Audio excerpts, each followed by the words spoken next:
Welcome to this session of our chats about inclusive education. In these conversations, we talk to individuals who are making a difference in promoting inclusive education in Canadian schools. I'm Gordon Porter, the Director of Inclusive Education Canada, and my co-hosts today at this chat are Diane Richler, who's chair of the Catalyst for Inclusive Education. And that's a global effort by Inclusion International to work on inclusion around international projects and international efforts. Diane's also the former executive vice president of what's now Inclusion Canada. And our other co-host is Jackie Speck. Jackie is the director of the Canadian Research Centre on Inclusive Education, and she's a professor of education at Western University in London, Ontario. And she's one of a number of academics across the country who work with Inclusive Education Canada to help us in our work. And our guest today is also one of our associates, and he is the president of Concordia University of Edmonton, Tim Loreman. Welcome, Tim. Thanks, Gordon. Thanks, Now, Diane. Tim's been the president and vice-chancellor of his university for about the last 4 years. And before that had spent about a decade and a half as a professor of education at that university located in Edmonton, Alberta. Before coming to Concordia, he was on the faculty of Monash University in Melbourne, Australia, and has been an elementary and junior high teacher in Australia. He's done a lot of research on various aspects of inclusive education, and it's really a pleasure to have you join us today, Tim. So can I ask you to start by just sharing, how did you get involved in inclusive education? When you were first a teacher, was inclusion on your list of interests, or did you kind of develop over time? Yeah, it absolutely was not on my list of interests, Gordon. I started working with, as an 18-year-old, working with children with disabilities in Australia, just in sort of summer camps and after school care and those sorts of settings. And I went on to train as an elementary teacher, but I always wanted to be a special ed teacher. I enjoyed elementary teaching a lot, but that wasn't where I saw my future. So I went and did some further study and really to become a special education teacher. And I would say in the early 90s, I was quite committed to that model. It was the only model that I hadn't thought about inclusion. It hadn't been presented to me in any sort of meaningful way. And so I was, in my view, the special education model catered to the needs of an individual child and was caring and gave them the sorts of skills that would be useful in later life. It wasn't until I was teaching in those settings that I started to become dissatisfied with it. And it was the reality of sort of seeing the watered down curriculum that we were getting, the sort of reduced experience, in my opinion, in terms of the social experience of schooling and all the other things that we think are important. And so that experience made me look for other ways of doing things. And it coincided with me doing a master's degree, which frankly I was doing because my wife was doing another degree at home and I was bored. So I thought I'd do a master's degree and ended up doing one with an emphasis on integration, as it was called at the time. But inclusion was the word that was being used throughout the program. And it was really good for me because it enabled me to explore other models, even though I hadn't had necessarily experience with them. And following that, I was able to gain some experience with inclusion and in inclusive classrooms as a classroom teacher. But it became really clear to me that, especially in the 90s, there wasn't enough research, anywhere near enough research being done on inclusion or in existence to that point. And so that was an area that I chose to focus on for research as well. So what brought you to Canada? How did you happen to get to Alberta? Well, I married an Albertan. I married an Edmontonian, Well, that'll and do it.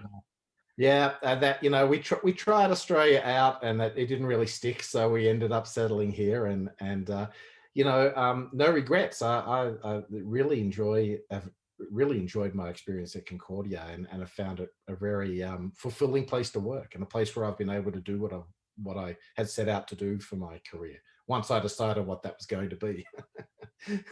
So how would you describe the state of inclusive education in Alberta schools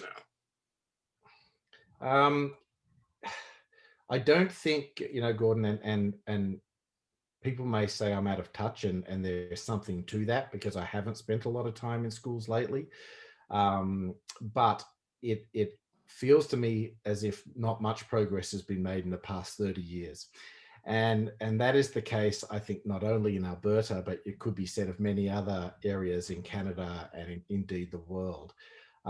We're still debating what the word inclusion means, which is always to me a sort of a red herring. If I can keep debating the meaning of inclusion, I don't actually have to take any action. We can keep on kicking that action piece down the road. Um, in some respects, Gordon, we may have gone backwards. The pandemic exposed some big holes in inclusion, and especially in Alberta, where you may have heard that when schools were closed last year, uh, teacher assistants were fired, and support people were fired, and so students with disabilities were often left sitting at home, um, unable to access the additional support that was helpful to them in the classroom, and expected to sort of cope with Zoom teaching, which for many students just ended up being a substandard way of going. So it appeared to me that the first group that got cut when they were looking for budget cuts were the vulnerable students, Mhm. and the supports to vulnerable students. So if that isn't a step backwards, I don't know what is. Yeah. Why do you think this has happened, Tim? I mean, you say that research in the 90s wasn't there, but we know the research is there now. Like what are the barriers to really have inclusion happen? Not just placing a child in a class and calling it inclusion, but true meaningful engagement with the curriculum. What are those barriers that you see? I think, Jackie, there's a combination of factors that hasn't changed in 30 years, and that's probably why we're still dealing with the same issues. So one of the factors is government policy. At least in Alberta, there is very slender government policy supporting inclusion, and there are plenty of loopholes to get out of it if a school jurisdiction wants to get out of it. And I think another problem is, and don't read me wrong on this, but I have to be a little bit critical here of the teaching profession. I love teachers and support teachers, but there is a culture in the profession where still, even today, not all teachers are seeing teaching students with disabilities as being a part of their core job, or differentiating so that all students can take part in the class as not being part of their core job. And some of this is that even though teaching is a profession, there seems to be a disconnect between research, between universities and teacher education at the graduate level and pre-service level, teacher education programs and schools. So, teachers tend to go into schools and they become part of the culture of that school and adopt some of the prevailing attitudes and prevailing practices of the school. And they're not always connected to best practice. And I use that word knowing that it's can be challenged because there is no best practice, or let's just say good practice. It's not always consistent with that, and so this disconnect between the academy and practitioners, I think, is problematic and something that really needs to be solved.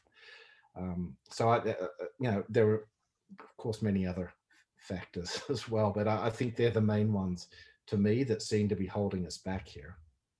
So you're touching on an issue that, oh, excuse me, is really what I wanted to explore more with you, is that through these chats that we've been having, I've just been so impressed by how many people in universities across the country are committed to inclusive education. You know, when Gordon and I started working together 40 years ago, you could count the number of academics working on inclusion without using any fingers. Like there was nobody. And now there really are exceptional people who have done fabulous research, who, you know, are committed to their students and making sure their students understand inclusion. But why are universities not having a bigger impact? I mean, certainly in your role now as a president and vice chancellor of a university, part of your responsibility, I would gather, is to make sure that the knowledge of your university makes it into the real world, but it's not there in education. You're right. In many areas, Diane, we're facing universities are facing. Being president has actually been really good for me. It's helped me see a wider lens beyond education. But universities, you know, as we're all aware in the current world with conspiracy theories, with all of these other elements going on, expert knowledge is increasingly devalued. And so, you know, it can be dismissed as, well, that's just your opinion, and I have some alternate facts over here that tell me otherwise, even if those alternate facts are from sources that we might not consider to be terribly robust. It's a real challenge. I think one of the answers to that, to the lack of connection and the lack of you know, movement forward in inclusive education is for academics to be doing more research in schools and more research with practitioners, involving and engaging practitioners. There's an interesting project that I'm just embarking on, and I'm not going to go into it at length, but it's with an international group, and Umesh Sharma, who Jackie knows from, and who you will have heard of from Monash, is of course a great friend of mine and research collaborator. He and I and a group of others internationally are working on a project on collective efficacy for inclusion. So we're trying to look at, you know, we've done some work on individual effort, you know, how do I feel as a teacher in terms of my skills, but really, you know, one teacher is a bit of it's hard to operate as an island in a school. In fact, I would say that's really probably not even realistic to think you could operate as an island doing something different. And so we're trying to look at what does the entire collective of a school say about their own skills, yeah, as a group, their skills, their abilities, their to implement inclusion and to implement good learning for all of their students. So this is a really interesting project because it'll be comparative with country, you know, Greece, Italy, Switzerland. We've got Germany, Australia, and Canada at the moment. We're doing this study, and then we might, you know, eventually invite more people in, but it's just a survey study. But I think those sorts of projects are really important because what it can do is act as a sort of catalyst, like we plan to here in Australia and here in Australia. Sorry, I've only been here for 20 something years.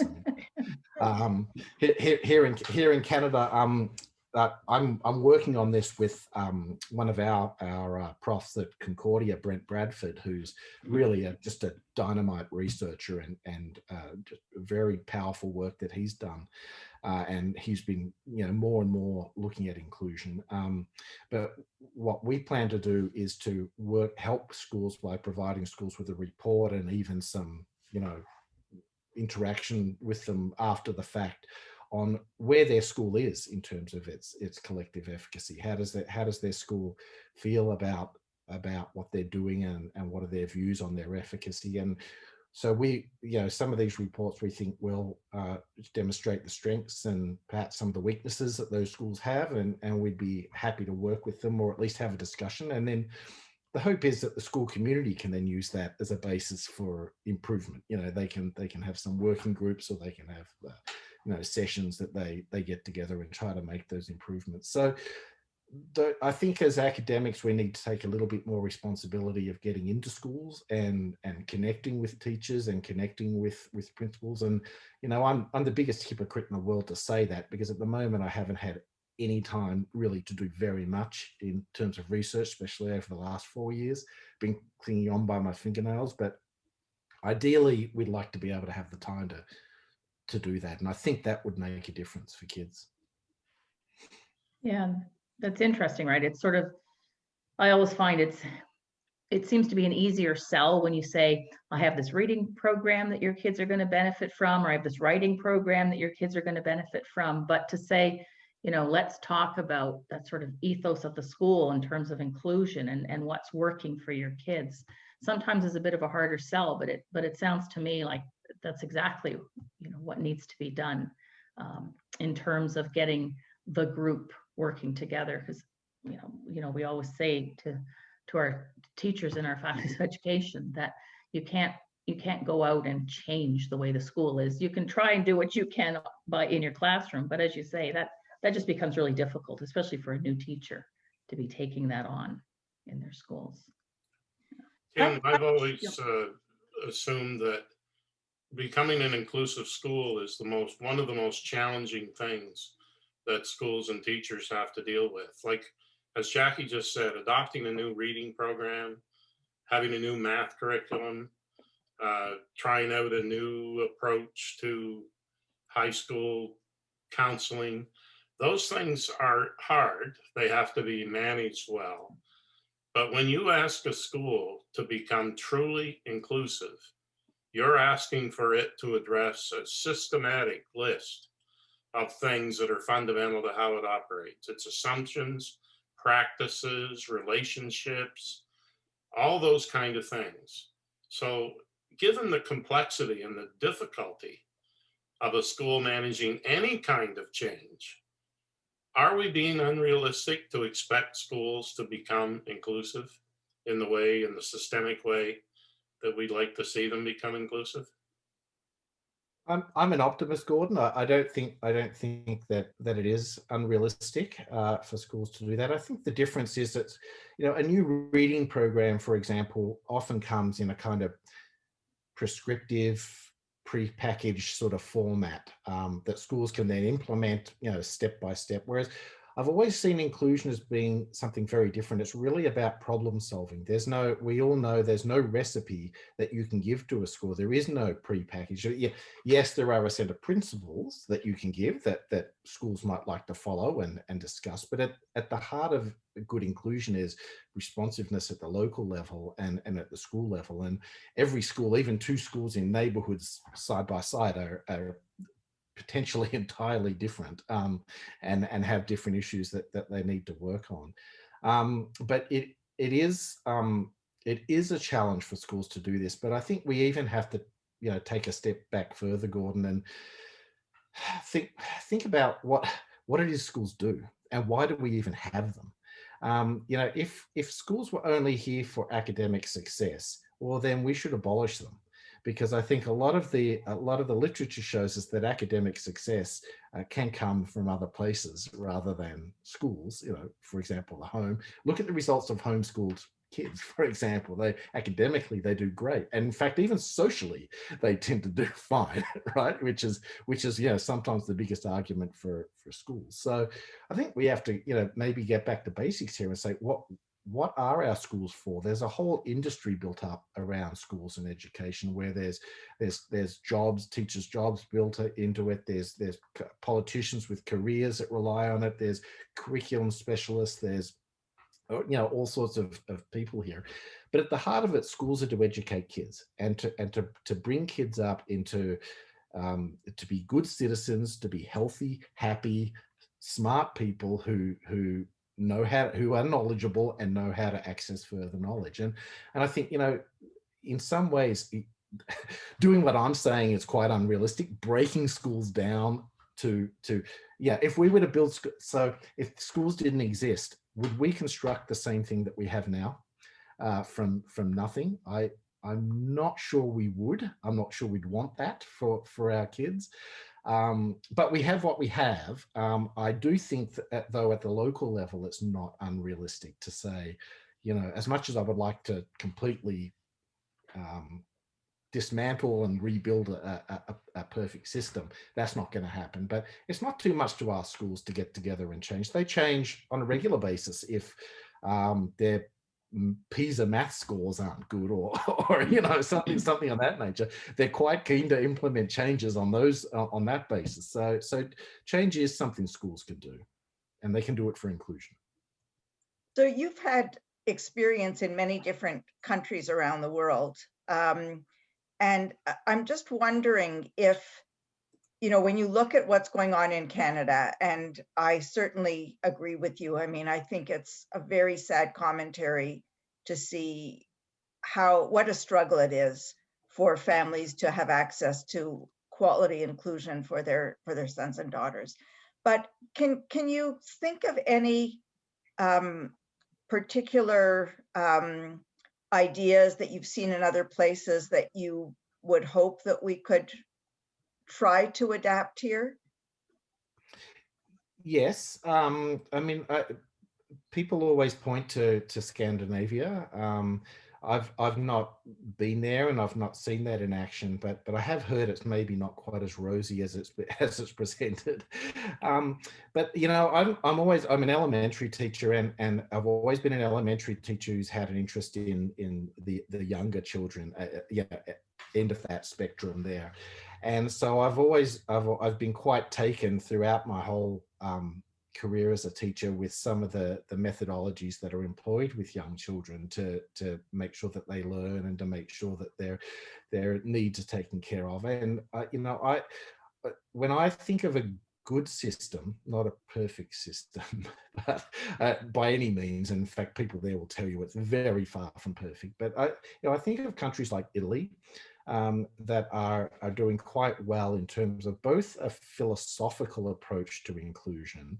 You know, they don't want to attach people to children necessarily. I'm not saying it doesn't happen, but it isn't part of the overall philosophy to be attaching, you know, teacher assistants to specific children and those sorts of practices. You know, they seem to take staffing levels seriously in their schools, and you know, I'm sure there'll be plenty of Italians who will maybe call me and say I'm not correct in that, but this is what it appears to be. And you know, the type of schooling that takes place, and this is early childhood granted, in Reggio Emilia, and that whole model and philosophy, I think, is something that could be applied further, you know, beyond early child education and into elementary, and even, you know, potentially further into junior high, because often what we see, the Reggio Emilia approach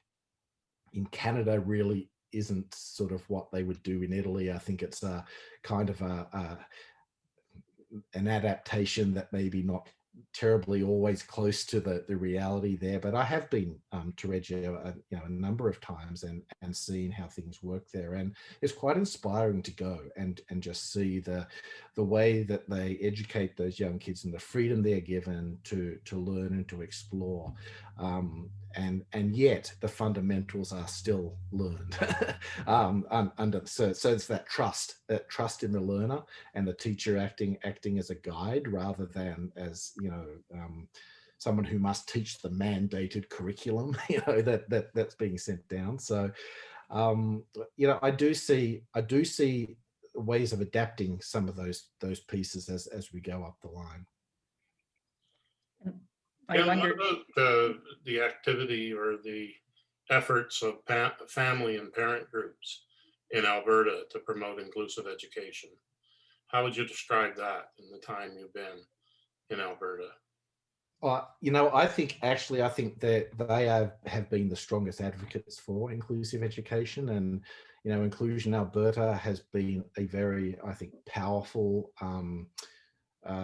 organization for parents to like-minded parents to come together and to realize some strengths in numbers. But disappointingly for parents, we still see the situation all the time where they're going to a school and the school is kind of diplomatically refusing to take their child because their child has, X or Y disability, and recommending that perhaps, a segregated setting would be, a better option for them. And those parents often feel, sometimes I hear from them, and those parents often feel very lost and very alone. And also, it must be said, some of them don't have information about other possibilities. So they're given, the special education, the segregated possibility is presented to them as the only way and the best way, and they're not given the other side of the argument or the research or the evidence. So just as if I wasn't an educator, I wouldn't know very much about it. I mean, you can't expect the people in the general public, just because they're parents, to know about all the options that exist out there. So, but yes, Gordon, without parents, we would be way further behind than we are now. So I wonder what could we do as a school system to support those parents in knowing that these organizations exist for their support. I almost feel as if the government needs to take this a bit more seriously and perhaps set up an ombudsman type of situation for parents to go to, and someone that would disseminate information about options, would be an independent, objective place where legislation could be, whatever policy or legislation is around would be objectively presented to people, and without the kind of bias that sometimes comes into it. But as an organization, organizationally, if I'm going to talk about Inclusion Alberta, I actually couldn't tell you ways in which they could support parents more, because I think they are supporting parents extremely well. They're not only advocates, but they're there in schools. They're there to help, smooth the way for parents, and to let them know what is possible and what maybe isn't possible. So I think that's the key group. There are other advocacy groups as well, of course, in Alberta, and but I don't know as much about them. But Inclusion Alberta is the biggest one, the one I know the most about, and that's the one that I think does probably the best job of support. So I don't know if this is a fair question, but as a researcher, you're still, keeping your finger in the research pie and promoting inclusive education that way. What can the president and vice chancellor of a university do to promote inclusion? It's more than a fair question, Diane.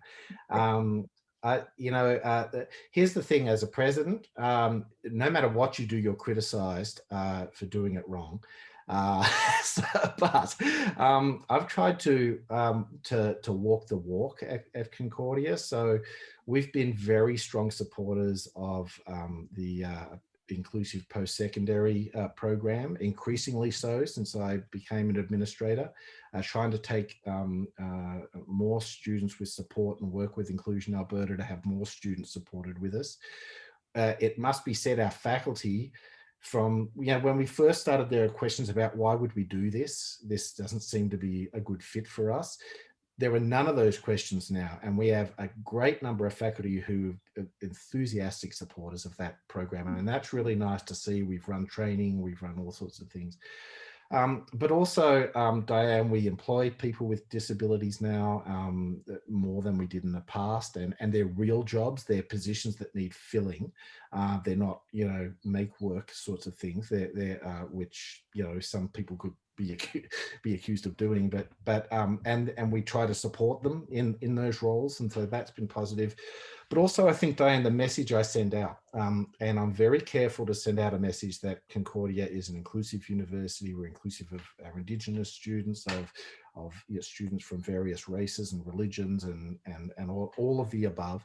But the main message I try to send out, and this is, funnily enough, there's been some backlash against this, is that we have to be kind to one another, and that the root of, getting along and giving everyone good opportunities is kindness. And that doesn't imply you're a pushover and that you're going to, give someone an A when they deserve a D, or something of that nature. But it does imply that you're going to be sympathetic towards people, that you're going to show empathy, and that you are actually going to listen to people. And there is another point of view, which is that kindness is not necessary.